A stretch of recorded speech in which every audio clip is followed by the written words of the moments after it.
Hinihikayat ng Department of Energy ang publiko na iwasan ang pagre-refill sa mga butane canister. Delikado raw kasi ito lalo na kung liquefied petroleum gas o LPG ang inilalagay rito. Makibalita tayo kay Bex May Humawas ng GMA Cebu.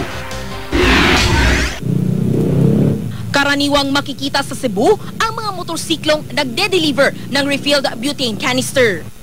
Ayon sa Department of Energy Region 7, talamak na ang ganitong kalakaran sa probinsya at naghahanap na sila ng paraan para matigil ito.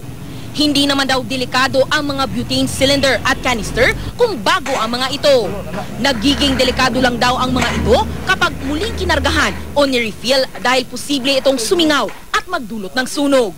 Mas delikado pa raw kung liquefied petroleum gas o LPG ang muling ikinarga sa butane canisters. Sa kadugayon nga gamit, and then sa pressure, and then kung doon ka sa heat, may chance na ma-explode.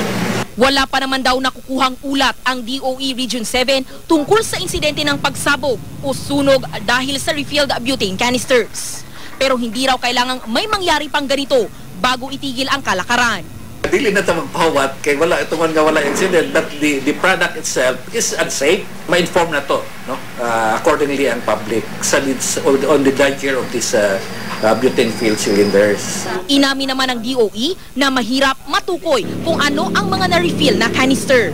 Pero bumuo na raw sila ng technical working group para mapag-aralan ito at para mapigil na ang kalakaran ng pagre-refill ng butane canisters. Bex May Humawas, Nagbabalita, Pilipinas.